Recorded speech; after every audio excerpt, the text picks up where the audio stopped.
نحمده ونصلي على رسوله الكريم اما بعد فاعوذ بالله من الشيطان الرجيم بسم الله الرحمن الرحيم رب اشرح لي صدري ويسر لي امري واحلل عقدة من لساني يفقهوا قولي۔ آیت نمبر 6 اور 7 سورۃ البقرہ۔ ہم ایک ایک لفظ کو ذرا دیکھ لیتے ہیں کہ آپ نے اس سے پہلے کیا یہ پڑھا ہے اور نئے لفظ کتنے ہیں، کیونکہ نئے لفظ اگر آپ زیادہ توجہ سے یاد کر لیں اور جو آتے ہیں وہ ساتھ دوبارہ دہرا لیں تو بہت جلد آپ کو سبق یاد ہو سکتا ہے۔ تو چلیے اپنے ٹیکسٹ کے اوپر دیکھیے، ان بے شک، کیا یہ لفظ پڑھا آپ نے پہلے؟ نہیں پڑھا، یہ نیا لفظ ہے آپ کے لیے۔ ان کا مطلب ہوتا ہے بے شک۔ الذین پڑھا آپ نے؟ جی ہاں۔ کفروا پڑھا نہیں لیکن جانتے ہیں نا؟ جی ہاں۔ کافارا کافارا سواء برابر ہے۔ اردو میں لفظ آتا ہے مساوات، مساوی، جانتے ہیں نا آپ، اسی سے ہے یہ۔ علیہم پڑھا ہے کہاں؟ غیر المغضوب علیہم انعمت علیہم۔ خا حمزہ، اب حمزہ کے اوپر زبر ہے، اور عربی زبان میں جیسے بسم اللہ میں با کا حرف جو تھا وہ الگ تھا اور اس کا معنی ساتھ تھا، اسی طرح الحمدللہ میں اللہ کے ساتھ لام کا حرف تھا، لیٹر تھا ایک، اور اس کا مطلب کے لیے تھا۔ اسی طرح حمزہ صرف ایک لیٹر ہے لیکن اس کا مطلب کیا ہے؟ خواہ یا کیا بھی ہوتا ہے اس کا معنی، ٹھیک ہے۔ انذرتہم یہ نیا لفظ ہے، لیکن اردو میں آپ لفظ نذیر پڑھتے ہیں۔ نذیر، نذیر کون ہوتا ہے؟ ڈرانے والا، خبردار کرنے والا۔ تو انذرتا کا آپ دیکھیے، نون ذال را، یہ اس کا روٹ ہے، نون ذال را، نذر ینظر۔ تو انذر تا کا مطلب ہوتا ہے تم، جیسے انعمتا کا مطلب ہے انعام کیا تو نے، تا تو نے کے معنوں میں آتا ہے، اور انذرتا خبردار کرو تم، ہم ان کو، ام یا لم نہیں، تنذرہم تم خبردار کرو ان کو۔ تنذر میں بھی نون ذال را وہی روٹ ہے جو پیچھے ہم انذرتا میں دیکھ رہے ہیں، تو یہ دو لفظ ایک جیسے ملتے جلتے نظر آ رہے ہیں آپ کو۔ لا نہیں، یؤمنون وہ ایمان لائیں گے، پیچھے پڑھا آپ نے یؤمنون؟ کہاں پڑھا ہے؟ الذین یؤمنون بالغیب، تو ریپیٹیشن ہو گئی۔ اچھا، لا کا لفظ پڑھا ہے آپ نے؟ کہاں؟ لا ریب فی، یہ بھی ریپیٹیشن ہے۔ ختمہ مہر لگا دی، ختم اردو میں استعمال ہوتا ہے ختم کا لفظ، ختم قرآن بھی کہتے ہیں، لیکن ختم کا یہاں معنی جو ہے وہ کسی چیز کو بند کرنا ہے، سیل لگانا، کہ وہ بس ختم کر دینا۔ اللہ نے، اللہ اوپر پڑھا پہلے، اللہ علیہم میں، قلوبہم قلوب قلب کی جمع ہے، اور ہم ان کے، قلوبہم ان کے دل، ان کے دلوں پر، وعلا اور اوپر، سمعہم ان کے کانوں کے، سمع سین میم عین سمع، ہم ان کے، یہ ہم وہی ہے جیسے قلوبہم میں اور انذرتہم میں، اور پھر پیچھے علیہم، کبھی یہ ہم آتا ہے کبھی ہم آتا ہے، ڈیپینڈ کرتا ہے اس سے پہلے کیا لفظ آ رہا ہے، خواہ ہم ہو یا ہم ہو معنی ایک ہی ہے۔ وعلی سمعہم، وعلی اور اوپر، ابصارہم ابصار بصر کی جمع ہے، اس کا روٹ ہے با صاد را، بصر، بصر آنکھ کو کہتے ہیں، ابصار اس کی جمع ہے۔ غشاوتن غشاوہ کہتے ہیں پردے کو، غشی کا لفظ سنا ہے کبھی آپ نے؟ غشی کیا ہوتی ہے؟ غشی بے ہوشی، تو غشاوہ پردہ، یعنی بے ہوشی میں بھی دراصل کیا ہوتا ہے؟ عقل پر پردہ آ جاتا ہے۔ وَلَهُمْ اور ان کے لیے، عذابٌ عذاب ہے، عظیم بڑا۔ عظیم کا لفظ کس سے ہے؟ عین ضا میم سے، عظمت اسی سے لفظ نکلا ہے۔ چلیے تفسیر دیکھیے۔ سورۃ الفاتحہ میں ہم نے انسانوں کے 3 گروہوں کے بارے میں پڑھا۔ سورۃ البقرہ کے آغاز میں سب سے پہلے انعام یافتہ گروہ کی بات ہوئی جنہیں متقین کہا گیا، جو خالص مومن ہوتے ہیں۔ اس کے بعد سورۃ الفاتحہ میں ہم نے دوسری کیٹیگری کے بارے میں پڑھا، المغضوب علیہم، جن پر اللہ کا غضب ہوا۔ وہ لوگ ہیں جو جانتے ہیں لیکن مانتے نہیں، کچھ کر کے نہیں دیتے۔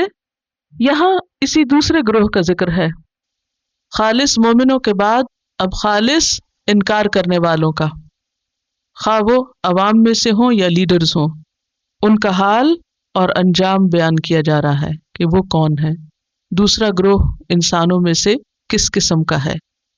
انا بے شک، انڈیڈ، الذین وہ لوگ، بے شک وہ لوگ، کفروا جنہوں نے کفر کیا، کفر لفظی معنی ہوتا ہے چھپانا، پردہ ڈالنا، ڈھانپ دینا، اور اسلامی اصطلاح میں انکار کرنا، جنہوں نے انکار کر دیا۔ عربی میں رات کے لیے بھی لفظ کافر استعمال ہوتا ہے، رات، نائٹ، کیونکہ اس میں اندھیرا ہوتا ہے، اور اندھیرا کیا کرتا ہے؟ ہر چیز کے اوپر پردہ ڈال دیتا ہے، اس کو چھپا دیتا ہے۔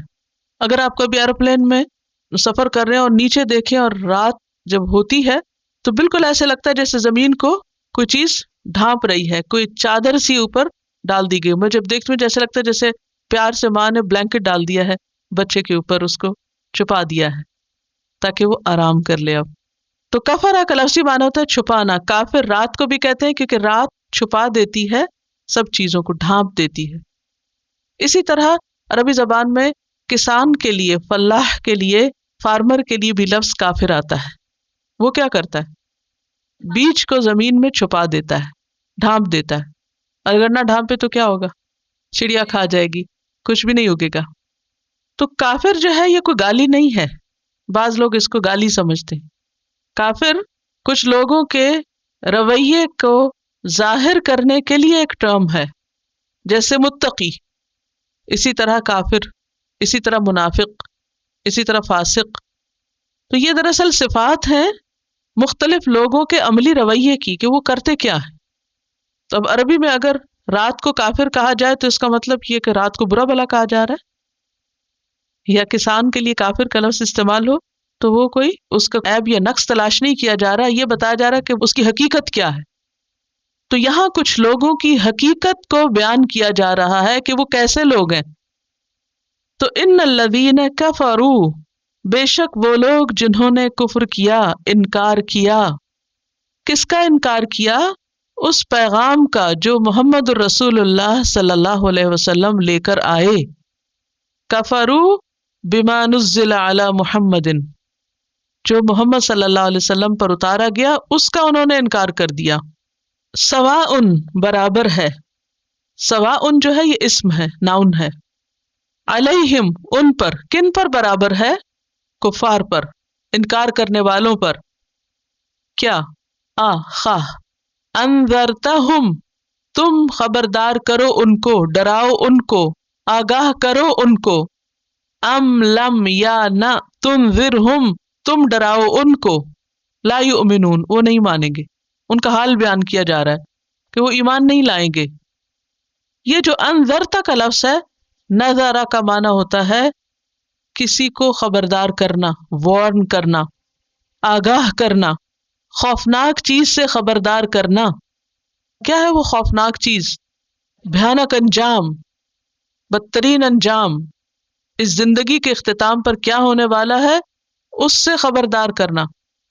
لیکن اس میں خوفناک انجام تو ہوتا ہے، مگر جو ڈرانے والے کا انداز ہوتا ہے وہ دھمکی والا نہیں ہوتا، وہ شفقت اور محبت والا ہوتا ہے۔ تو نبی صلی اللہ علیہ وسلم کا جو لقب ہے نذیر، ڈرانے والا، تو اس کا مطلب یہ نہیں خوف زدہ کرنے والا اور لوگوں کو دھمکانے والا اور ان کے ساتھ کوئی زیادتی کرنے والا نہیں، انتہائی ہمدردی اور خلوص اور محبت اور شفقت کے ساتھ لوگوں کو ان کے برے انجام سے خبردار کرنے والا، یہ معنی ہے نذیر کا۔ مثلا بچہ اگر اپنی کسی غلطی کی وجہ سے مصیبت میں پڑنے لگے تو ماں اس کو کیا کرتی؟ خبردار کرتی ہے۔ لیکن ماں کا انداز عام طور پر اس میں شفقت ہوتی بھی اور کبھی نہیں بھی ہوتی، دھمکی زیادہ ہوتی ہے۔ لیکن پیغمبر جو ہے اس کے انداز میں شفقت ہوتی، انتہائی محبت ہوتی۔ علامہ اقبال نے نبوت کو عمومت سے تشبیہ دی ہے، نبوت کو عمومت سے۔ عمومت کیا ہے؟ ماں، جی مامتا ہی کہہ لیجیے سمجھنے کے لیے، کیونکہ مامتا زیادہ سمجھ آتی۔ تو عمومت سے تشبیہ دی کہ جیسے ایک ماں اپنے بچے کے لیے تڑپتی ہے، ایسے ہی ایک نبی اپنی قوم کے لیے، انسانوں کے لیے تڑپتا ہے۔ سورۃ الکہف آیت 6 میں آتا ہے فَلَعَلَّكَ بَاخِعٌ نَفْسَكَ عَلَىٰ آثَارِهِمْ، شاید کہ آپ اپنے نفس کو ان کے آثار پہ، ان کے پیچھے ہلاک کر ڈالنے والے ہوں۔ جیسے ایک ماں اپنے آپ کو لٹرلی کیا کر ڈالتی ہے، بچے کی محبت میں ہلاک کر ڈالتی. اس کے حمل کے زمانے کو، پریگننسی کا پیریڈ آپ دیکھیے کیا حال ہو رہا ہوتا ہے اس کا، جب وہ وامٹ کر رہی ہوتی ہے، ہلاک ہی کر رہی ہوتی ہے نا اپنے آپ، ایسا لگتا ہے بس جان ہی نکل جائے گی اب اس کی، بچے گی نہیں خود. پھر اس کے بعد جو پیدائش کا مرحلہ ہوتا ہے اس میں کیا وہ موت سے قریب ترین نہیں ہوتا، ہلاکت کے قریب ترین ہوتا ہے نا، گویا اپنے آپ کو ایک نئی زندگی کے لیے ہلاک کر ڈالے گی. تو نبوت کو امومت سے تشبیہ دینے کا مطلب کیا کہ جیسے ماں ایک بچے کی خاطر اس کی پیدائش کے مرحلے سے لے کے اس کو دودھ پلانے، اس کو کھلانے پلانے، اس کو پروان چڑھانے میں اور پھر اس کی تربیت میں جس طرح اپنے آپ کو ہلاک کر ڈالتی ہے، ایک پیغمبر اس سے بڑھ کر اپنی امت کے لیے، اور صرف اپنی امت نہیں، اپنی قوم، امت تو بعد میں بنتی ہے نا جب وہ ایمان لے آتی قوم، اس سے پہلے اپنی قوم کے لیے. اور محمد رسول اللہ صلی اللہ علیہ وسلم تو تمام انسانوں کے لیے رسول بنا کر بھیجے گئے تھے، تو تمام انسانوں کے لیے آپ کے دل کے اندر ایسی تڑپ تھی، ایسا درد تھا کہ جس کی بنا پر آپ چین نہیں لے پاتے تھے، اور آپ کا دل یہ چاہتا تھا کہ ہر شخص ہدایت پا ہی جائے. اللہ تعالیٰ نے فرمایا اِنَّكَ لَا تَهْدِي مَنْ أَحْبَبْتَ، آپ اس کو ہدایت نہیں دے سکتے جس سے آپ محبت رکھتے. ضروری نہیں کہ ہر شخص ہدایت پا جائے، آپ فکر نہ کریں. تو اس میں نبی صلی اللہ علیہ وسلم کو ایک طرف بتایا جا رہا ہے کہ کچھ لوگوں نے انکار کر دیا، اب وہ نہیں مانیں گے، اور دوسری طرف آپ کو تسلی دی جا رہی ہے کہ یہ آپ کا قصور نہیں کہ وہ نہیں مان رہے، آپ اپنا حق ادا کر رہے ہیں، لیکن یہ ان کی قسمت، وہ نہیں مان کے دے رہے. آپ میں سے جتنی بھی مائیں ہیں، کیا آپ اپنے بچوں کے لیے جو کچھ چاہتی ہیں وہ سب کرتے؟ آپ چاہتے ہیں وہ پڑھیں، وہ محنت کریں، وہ کھا لیں، وہ سو جائیں، وہ ہر کام میں کیا کر رہے ہوتے ہیں؟ آپ چاہتے ہیں وہ سو جائیں تو وہ کیا چاہتے ہیں؟ وہ چاہتے ہیں کہ ابھی ہم نہیں سوتے. اب آپ کا دل تکلیف میں ہے کہ یہ سو جائیں اور وہ سونا نہیں چاہتے. آپ کہتے ہیں کھا لیں، وہ کھانا نہیں چاہتے. آپ کہتے ہیں پڑھ لیں، وہ پڑھنا نہیں چاہتے. اب اس میں آپ کا کیا قصور ہے؟ آپ کا کچھ قصور نہیں. اچھا، پھر آپ کہتے ہیں تنگ آ کر تم فیل ہو جاؤ گے، تو اس کا کیا مطلب ہے؟ یہی ڈرانا ہوتا ہے، تم فیل ہو جاؤ گے. اور وہ ان کو پھر بھی پرواہ نہیں ہوتی، تو کہتے سو بٹ کیا ہو، کچھ نہیں ہوتا، ڈونٹ وری، ہمیں اپنی مرضی کرنے دیں. تو قوم بھی بچوں کی طرح بہیو کرتی ہے پیغمبر کے ساتھ، اور وہ ہے کہ ان کے پیچھے اپنی جان گھلا رہے ہیں کہ یہ کسی طرح مان جائیں. تو اللہ تعالیٰ فرما رہے ہیں جنہوں نے انکار کر دیا ہے، ابو جہل نے، ابو لہب نے، ان کے لیے برابر ہے خواہ تم ان کو خبردار کرو، ڈراؤ، ام لم تنذرہم، یا تم ان کو نہ ڈراؤ، لا یؤمنون، یہ نہیں مانیں گے، یہ نہیں مان کے دیں گے. اب اس کا کیا مطلب ہے کہ پیغمبر جو ہے وہ اپنا کام نہیں کر رہا یا اپنی ذمہ داری نہیں نبھا رہا؟ اس پر نہیں الزام آتا. کس پر الزام آتا ہے؟ نہ ماننے والوں پر. عام طور پر کیا ہوتا ہے جب بچے فیل ہوتے ہیں تو ذمہ دار کون ہوتا ہے؟ ہاں، وہ بھلے نہ بھی ذمہ دار ہو لیکن وہ اپنے آپ کو ذمہ دار سمجھ لیتی کہ الزام مجھے پہ آئے گا، میں نے کچھ نہیں کیا. تو پیغمبر کو اپنی ذمہ داری ادا کرنے کی اتنی فکر تھی کہ کہیں قیامت کے دن کوئی میرا گریبان نہ پکڑے کہ میں نے نہیں بتایا. تو آپ کو تسلی دی جا رہی کہ آپ فکر نہیں کریں. اب مثلاً اگر ایک ماہر ڈاکٹر کسی مریض کو دیکھ کے یہ کہہ دے کہ یہ بچنے کا نہیں، تو اس کا کیا مطلب ہے کہ اگر وہ مر جائے تو ڈاکٹر کی شامت؟ کس نے کہا تھا اس لیے وہ مر گیا؟ کیا ڈاکٹر کے کہنے سے کوئی مر جاتا ہے؟ نہیں. تو یہ جو کہا گیا ہے لا یؤمنون، تو اس کا یہ مطلب نہیں کہ اس میں پیغمبر کا کوئی قصور ہے یا اس کے پہنچانے میں کوئی کمی ہے. یہ ان کا حال کھول کے بیان کیا جا رہا ہے کہ جنہوں نے انکار کر دیا ہے وہ نہیں مانیں گے، آپ نہیں پریشان ہوں. پھر اس کے بعد آگے فرمایا ختم اللہ، مہر لگا دی اللہ نے.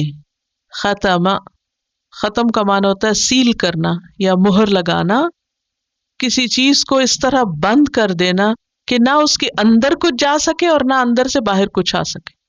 تو اللہ نے ان کے دلوں کو سیل کر دیا ہے. اب ان کے دلوں کے اندر ایمان نہیں جائے گا، نور نہیں جائے گا، نور ہدایت اندر نہیں جائے گا، کیونکہ دل بند ہو گئے ان کے. ختم اللہ علی قلوبہم، ان کے دلوں پر. قلوب قلب کی جمع ہے، اور قلب عربی زبان میں کہتے ہیں الٹ پلٹ ہونے کو، کہ دل بھی انسان کے کیسے ہوتے ہیں؟ ایک حالت پہ نہیں رہتے. کیسے ہوتے ہیں؟ دل ایک حالت پر نہیں رہتے، دلوں کی حالت بدلتی رہتی ہے.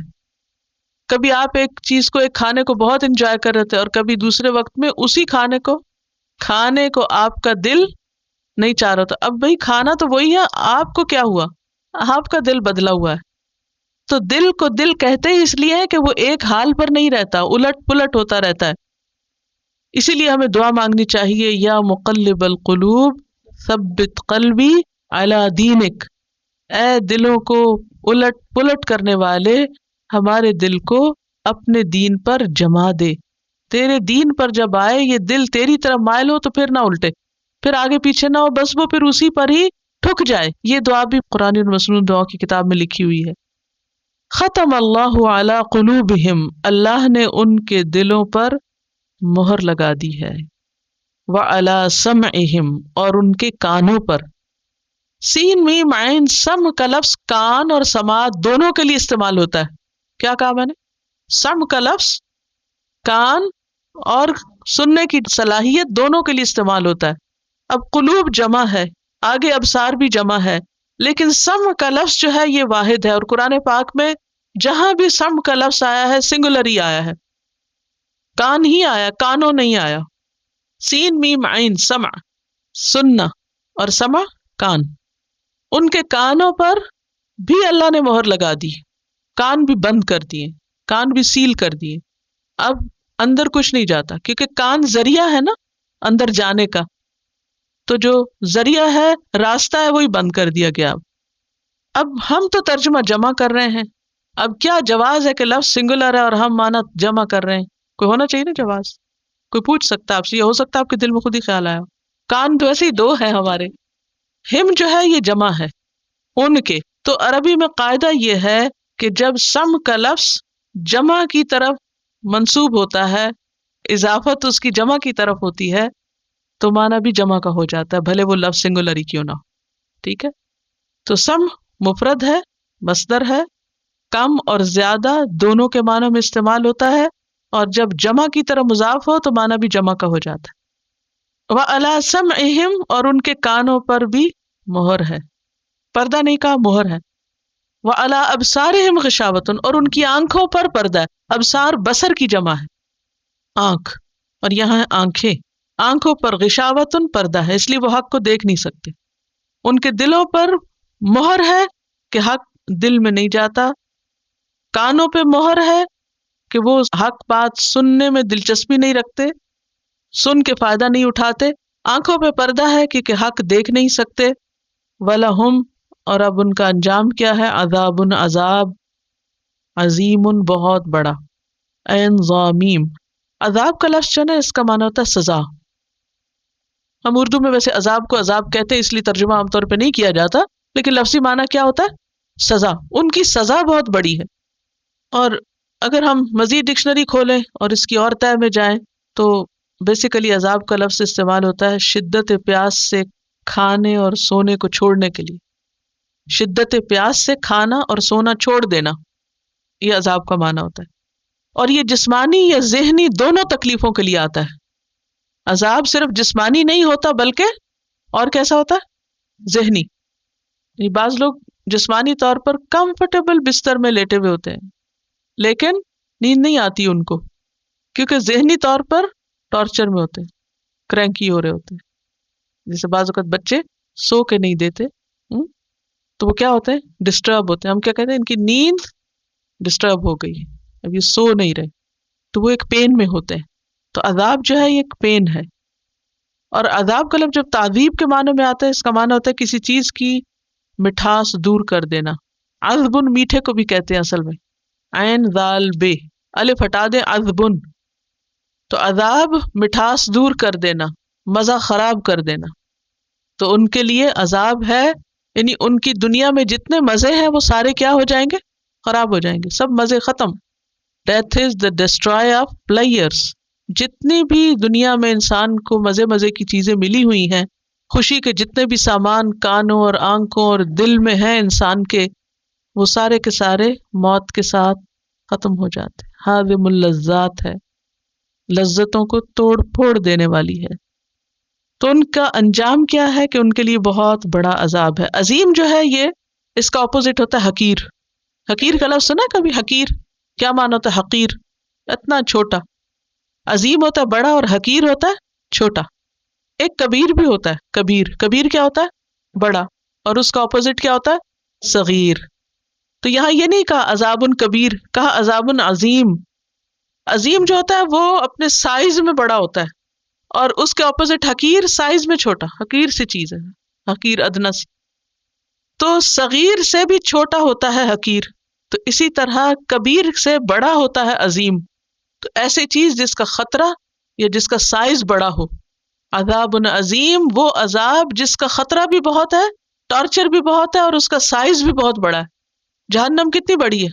آپ صلی اللہ علیہ وسلم نے ایک مرتبہ صحابہ کے ساتھ بیٹھے ہوئے تھے کہ ایک آواز سنی، تو آپ نے فرمایا تم جانتے ہو کہ کس چیز کی آواز ہے؟ یہ ایک پتھر تھا جو جہنم میں 70 سال پہلے پھینکا گیا تھا اور آج تہ پہ گرا جا کے۔ اتنا گہرا، کبھی گہرا کنواں دیکھا ہے زندگی میں؟ کبھی آپ اوپر والے فلور پہ کھڑے ہو کے نیچے دیکھے تو کچھ بھی نہیں، 30 فلورز، 50، 100 فلورز کے اوپر آپ چڑھ کے نیچے دے، کچھ بھی نہیں، کوئی چیز پھینکے 1 سیکنڈ میں نیچے پڑی ہوگی۔ کتنی گہری جہنم ہے، اسی لیے اس کو حاویہ کہا جاتا ہے، گڑا، وہ گرتا ہی جائے گا نیچے۔ بہرحال تو ان کے لیے عذاب ہے بہت بڑا۔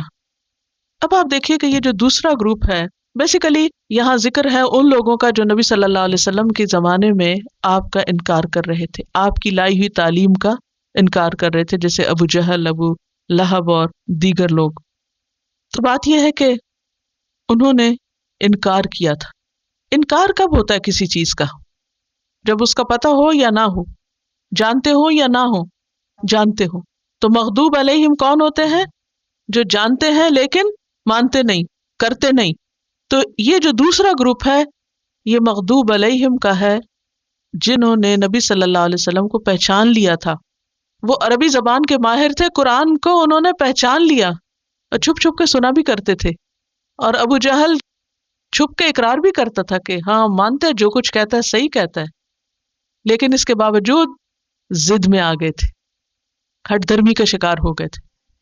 تو وہ لوگ جو ضد کا شکار ہو جائیں، حق کو جاننے کے باوجود اس کو نہ مانے، اس کا انکار کر دیں، اس کو ریجیکٹ کر دیں، ان الذین کفروا، پھر ان کا حال کیا ہوتا ہے کہ آپ ان کو کچھ سمجھائیں، کچھ ڈرائیں، کچھ انہیں جہنم کا بتائیں، کچھ دوزخ کی بات کریں، جو مرضی کریں، وہ کیا کرتے ہیں؟ لا یؤمنون، وہ نہیں مان کے دیتے۔ وہ کہتے ہیں کہ یہ تم کسی اور سے کرو جا کے باتیں، مجھے مت بتاؤ، مجھے نہیں سننا۔ اب آپ دیکھیں کہ اللہ سبحانہ تعالیٰ نے تو ہر انسان کو فطرت پر پیدا کیا ہے۔ پیغمبر جب حق لے کر آتا ہے وہ ایسی چیز نہیں ہوتی جو کسی کو سمجھ ہی نہ آئے کہ یہ کیا کہہ رہا ہے۔ یعنی آپ کی باتیں کوئی فلسفہ نہیں تھی، پیغمبر کوئی فلاسفر نہیں ہوتا، وہ کوئی سائنٹسٹ نہیں ہوتا کہ جس کی تھیری سمجھ ہی نہ آئے اور اس کو سمجھنے کے لیے ایک بڑی زندگی چاہیے ہو، یا کوئی ایسے فلسفے یا الجھی ہوئی باتیں، یہ شعر و شاعری نہیں، کیونکہ شاعری بھی بعض اوقات آرام سے نہیں سمجھ آتی نا۔ تو پیغمبر جو پیغام لائے وہ کھلی کھلی باتیں تھیں، صاف باتیں تھیں، سب کو سمجھ آنے والی تھی۔ پیغمبر کا اپنا اخلاق اور کردار اور اس کی اپنی شخصیت بالکل جانی پہچانی تھی۔ بہت سے ایسے دلائل موجود تھے جو اس بات کی گواہی تھے کہ محمد رسول اللہ صلی اللہ علیہ وسلم برحق نبی ہیں، قرآن سچی کتاب ہے، اور جس ایک رب کی طرف وہ بلا رہا ہے وہی اصل خالق اور مالک ہے اس کائنات کا۔ لیکن انہوں نے ساری باتیں سمجھ کر ضد میں آ کر انکار کر دیا۔ ان کو بھی بس اپنی وہ ایک قومیت پرستی تھی، یا اپنی قوم کا جو پرانے رواج اور طور طریقے تھے، روایات تھی، وہ اس پہ چلنا چاہتے تھے۔ تو کئی ایک اسباب ہوتے ہیں حق کے انکار کے۔ تو یہاں آپ کو بتایا جا رہا ہے کہ جن لوگوں نے انکار کر دیا ہے وہ نہیں مانیں گے، کیونکہ اللہ نے ان کے دل اب سیل کر دیے۔ کیا اللہ تعالیٰ نے پہلے ہی سیل کر دیے تھے یا بعد میں کیے ہیں؟ کیوں کیے ہیں؟ تو بنیادی طور پر ہوا یہ کہ آپ جب کسی چیز سے کام نہ لیں، مثلاً اگر آپ اپنے ہاتھ سے کوئی کام نہ لیں، تو جو لوگ کبھی لکھتے نہیں ہیں ان کے لیے لکھنا مشکل ہوتا ہے، کیونکہ انہوں نے ہاتھ سے کبھی کام ہی نہیں لیا۔ لیکن جو لوگ کام کرنے والے، میں سے کچھ لوگ آپ دیکھیں اتنی تیزی سے وہ نیٹنگ کر رہے ہوتے ہیں، وہ کیسے کرتے ہیں؟ کام لے لے کے اتنی پریکٹس ہو جاتی ہے کہ وہ بغیر دیکھے کچھ کر رہے ہوتے ہیں۔ اسی طرح اور بھی سارے سکلز آپ دیکھیے۔ اسی طرح اگر آپ چلیں نا تو آپ کو چلنا بہت مشکل لگتا ہے، اگر آپ کھائیں نا تو کھانا مشکل لگتا ہے۔ کوئی بھی جسم کا حصہ اگر آپ استعمال نہ کریں تو کیا ہوتا ہے؟ اس کو زنگ لگ جاتا ہے، وہ کام نہیں کرتا، بیکار ہو جاتا ہے۔ اسی طرح اگر کوئی دل سے کام نہیں لیتا تو دل کو کیا ہوتا ہے؟ زنگ لگ جاتا ہے، دل سکڑنے لگتا ہے، اور سکڑتے سکڑتے سکڑتے اس کے اندر پھر سرکولیشن کی کوئی گنجائش ہی نہیں رہتی، بند ہو جاتا ہے، سیل ہو جاتا ہے۔ قرآن پاک میں اللہ تعالیٰ فرماتے ہیں فَلَمَّا زَاغُوا أَزَاغَ اللَّهُ قُلُوبَهُمْ، جب وہ بگڑے اللہ نے بھی ان کے دلوں کو پھر ٹیڑھا کر دیا، جب وہ ٹیڑھے ہوئے تو اللہ نے بھی ٹیڑھا کر دیا۔ ایک اور جگہ پر آتا ہے فَبِمَا نَقْضِهِمْ مِيثَاقَهُمْ لَعَنَّاهُمْ وَجَعَلْنَا قُلُوبَهُمْ قَاسِيَةً، ان کے عہد توڑنے کی وجہ سے ہم نے ان پہ لعنت کی اور ان کے دلوں کو سخت کر دیا۔ تو دلوں کی سختی انسان کے گناہوں کی وجہ سے ہوتی ہے۔ جب انسان مسلسل اللہ کی نافرمانی کرتا رہتا ہے تو پھر اللہ تعالیٰ دل سے صلاحیت چھین لیتا ہے۔ اور اس کی کیا وجہ ہوتی ہے؟ انسان کی خواہشات ہوتی ہیں، انسان اپنی منمانی کرنا چاہتا ہے، اپنی خواہشات کے مطابق زندگی بسر کرنا چاہتا ہے۔ اور ایک اور وجہ ہوتی ہے تکبر۔ تکبر کیا ہوتا ہے؟ خود کو بڑی چیز سمجھتا ہے۔ وہ کہتے تھے کہ ہم سردار لوگ ہیں، ہم بڑے قبیلوں سے ہیں، محمد صلی اللہ علیہ وسلم جن کے پاس زیادہ دولت نہیں ہے یہ کیسے پیغمبر بنا لیے گئے؟ یہ چند ایک وجوہات تھی جس کی بنا پر ان کو مشکل ہو گیا تھا حق قبول کرنا۔ تو ختم اللہ علی قلوبہم، دل کی بات اس لیے کی نا کہ دل ہی خواہشات کا مرکز ہوتے ہیں۔ جب آپ کا دل کسی اور چیز میں لگا ہوا، مثلاً اس وقت آپ کے دل میں کہ گھر جانا ہے گھر جانا ہے، تو میں اگر لیکچر کو اپنے ٹائم سے اوپر لمبا کروں گی تو پھر آپ کا دل اچاٹ ہو جائے گا، پھر آپ میری بات نہیں سن سکیں کیونکہ اب آپ کا دل یہاں نہیں رہا، کہیں اور چلا گیا۔ یہ عام زندگی میں بھی ہوتا ہے نا کہ جب دل میں کچھ اور بس جاتا ہے تو پھر اللہ کی بات نہیں سمجھ آتی۔ اسی لیے آپ دیکھیں کہ جن لوگوں کو میوزک سننے کا بہت شوق ہوتا ہے، یا جن لوگوں کو اور اسی طرح کی دنیا کی کچھ ہابیز، کچھ اور شوق ہوتے ہیں، پھر ان کا دل اس میں اتنا انوالو ہو جاتا ہے کہ پھر حق کی بات، قرآن کی بات، خدا کی بات، ان کا اس میں دل نہیں لگتا، ان کو وہ اچھی نہیں لگتی، وہ کرنا نہیں چاہتے۔ تو یہ کفار مکہ جو تھے خاص طور پر ان کا ذکر ہے، اور پھر اس کے بعد یہ سب کے لیے عام ہے جو بھی ایسا کرے۔ تو ان کا حال یہ تھا کہ وہ اپنے آپ کو بڑی چیز سمجھتے تھے، ان کے دل دنیا کی خواہشات میں ڈوبے ہوئے تھے۔ سورۃ الجاسیہ آیت 23 میں آتا ہے افرأیت من اتخذ الہہ ہواہ، کیا دیکھا تم نے اس شخص کو جس نے اپنی خواہش نفس کو اپنا خدا بنا رکھا ہے۔ وَأَضَلَّهُ اللَّهُ عَلَىٰ عِلْمٍ، اللہ نے اس کو علم کے باوجود گمراہ کر دیا۔ وَخَتَمَ عَلَىٰ سَمْعِهِ وَقَلْبِهِ، اور اس کے کان اور اس کے دل پہ مہر لگا دی اور اس کی آنکھ پر پردہ ڈال دیا۔ وَعَلَىٰ سَمْعِهِمْ، اور کانوں پر بھی پردہ۔ آپ دیکھیں کہ کان ایسی چیز ہے جو اندھیرے میں بھی سن سکتے ہیں اور روشنی میں بھی سن سکتے ہیں، لیکن آنکھیں ایسی چیز ہیں کہ جو صرف روشنی میں دیکھتی ہیں۔ تو انہوں نے اپنی ان فیکلٹیز سے کام نہیں لیا، لہٰذا اللہ تعالیٰ نے بھی پھر ان کے دلوں پر مہر لگا دی۔ تو ان آیات سے یہ پتہ چلتا ہے کہ سینے کا حق کے لیے کھل جانا اللہ کی بہت بڑی نعمت۔ فَمَن يُرِدِ اللَّهُ أَن يَهْدِيَهُ يَشْرَحْ صَدْرَهُ لِلْإِسْلَامِ، اللہ جس کے ساتھ ہدایت کا ارادہ کرتا ہے اس کا دل اسلام کے لیے کھول دیتا ہے، دل کھلنے لگتے ہیں۔ اللہ کی بات سن کے، قرآن سن کے دل خوش ہونے لگتا ہے۔ تو پھر کیا ہوتا ہے جب دل کی خوشی سے کوئی اس طرف آتا ہے تو اس کا دل نرم ہوتا ہے، تو جو بھی تھوڑی سی بات بھی اس کو پتہ چلتی ہے تو اس کا دل کھل اٹھتا ہے، اور پھر اس کے اندر ایک بہار آنے لگتی ہے، ایک اچھی زمین کی طرح۔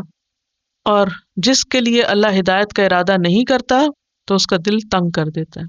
جس کو اللہ ہدایت نہ دینا چاہے تو یجعل صدرہ ضیقا حرجا، اس کا دل تنگ کر دیتا ہے، بھیج دیتا ہے، اور پھر اس کے بعد اس کے نہ اندر کچھ چیز آتی ہے نہ اندر سے کوئی خیر باہر آتی ہے۔ ایک اور بات جو یہاں سے ہمیں پتہ چل رہی وہ یہ ہے کہ انسان کو بہت زیادہ اپنی ذات پہ اور اپنی سوچ پہ اور اپنی تھنکنگ اور اپنے آپ پہ بہت زیادہ مان نہیں ہونا چاہیے، اعتماد نہیں ہونا چاہیے، اور اوور کانفیڈنٹ نہیں ہونا چاہیے کہ میرے پاس اتنی ڈگریاں، اتنا نالج ہے، میں اتنا کچھ جانتا ہوں، لہٰذا مجھے کسی اور چیز کی ضرورت نہیں ہے۔ دنیا کا علم جتنا بھی ہو لیکن انسان کو ہمیشہ علم ہدایت کی ضرورت رہتی ہے، اور اس معاملے میں انسان کو اللہ اور اس کے رسول کی بات کے آگے جھک جانا چاہیے، چاہے اس کو سمجھ میں آئے یا نہ آئے۔ اور ایک اور چیز جو ہم سب کے لیے ضروری ہے کہ اللہ کی اس نعمت ہدایت پر شکر ادا کرتے رہیں۔ یہ جو اللہ نے ہم کو یہاں آ کر بیٹھنے کی توفیق دی ہے، یا پڑھنے کی، یا کتاب کو سمجھنے کی، یا لکھنے کی، یا کچھ بھی، تو اس پر ہم سب کو اللہ کا شکر ادا کرنا چاہیے، کیونکہ دلوں کا سخت ہونا بدبختی کی علامت ہوتی، اور دلوں کا اللہ کی طرف رجوع کرنا اور اس کتاب سے محبت کرنا اللہ کی رحمت کی علامت ہوتی ہے۔ اور پھر یہ ہے کہ جب کوئی ڈرانے والی آیات آئیں تو اس وقت ڈرنا بھی چاہیے، کیونکہ یہ کفار کی نشانی ہے کہ خواہ ان کو ڈراؤ یا نہ ڈراؤ وہ نہیں مانتے، ان کو کوئی اثر نہیں ہوتا۔ کبھی بھی کوئی انذار والی آیت، کچھ لوگ تو باقاعدہ مذاق اڑاتے ہیں وہ قرآن میں کیا ہر وقت ڈرایا جاتا ہے، یہ مولوی حضرات ڈراتے رہتے ہیں اور فلاں، نہیں، یہ مسلمان کی شان نہیں ہوتی، وہ ایسی باتیں نہیں کرتا۔ جب قرآن کی کسی آیت میں ڈرنے کی بات آئے تو کیا کرنا چاہیے؟ ہم کو ڈرنا چاہیے، ہمیں خوف محسوس کرنا چاہیے، اور پھر یہ کہ انسان کو اوپن مائنڈیڈ، اوپن ہارٹ اور اوپن آئیز کے ساتھ رہنا چاہیے کہ خیر اور بھلائی کے لیے آلویز ویلکمنگ، آلویز ویلکمنگ، کیونکہ اگر کوئی شخص نہ سننا چاہتا ہے، نہ دیکھنا چاہتا ہے، اور نہ ہی حق کو اپنے دل میں کوئی جگہ دینا چاہتا ہے، تو یہ کوئی اچھی علامت نہیں، یہ بدبختی کی علامت ہے۔ تو خلاصہ کیا ہے سارے سبق کا؟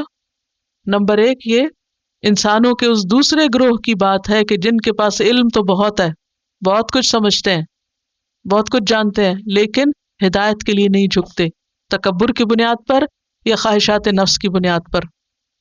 اور جب کوئی اللہ کی کتاب اور اللہ کی بات کو ٹھکراتا ہے اور اللہ کی بات کو چھوٹا سمجھتا ہے اور اپنی عقل کو بڑا سمجھتا ہے، تو اس کے لیے پھر اللہ کی طرف سے ایک سزا ہوتی ہے، اور وہ کیا کہ اللہ اس کا دل بند کر دیتا ہے، اس کو پھر مزید توفیق نہیں دیتا، اور اس برے انجام سے بھی ڈرنا چاہیے اور بچنا چاہیے جس کا یہاں ذکر کیا گیا، وَلَهُمْ عَذَابٌ عَظِيمٌ۔ تو پہلے گروہ کے لیے کیا کہا گیا تھا؟ اولئک هم المفلحون، اور یہاں کیا کہا گیا؟ وَلَهُمْ عَذَابٌ عَظِيمٌ۔ تو آپ دیکھیے فلاح کا جو قرآنی تصور ہے وہ کیا ہے؟ فَمَنْ زُحْزِحَ عَنِ النَّارِ وَأُدْخِلَ الْجَنَّةَ فَقَدْ فَازَ، جو آگ سے بچا لیا گیا اور جنت میں داخل کر دیا گیا، وہی دراصل کامیاب ہوا۔ تو پہلا گروہ متقین خالص مومن، انجام کیا ہے؟ فلاح، اور دوسرا گروہ جاننے کے باوجود نہ ماننے والے، انجام کیا ہے؟ عذاب عظیم۔ تو اللہ ہم سب کو اس عذاب سے اپنی پناہ میں رکھے۔ وآخر دعوانا ان الحمد للہ رب العالمین۔ سبحانک اللہم وبحمدک، نشہد ان لا الہ الا انت، نستغفرک ونتوب الیک۔ السلام علیکم ورحمۃ اللہ وبرکاتہ۔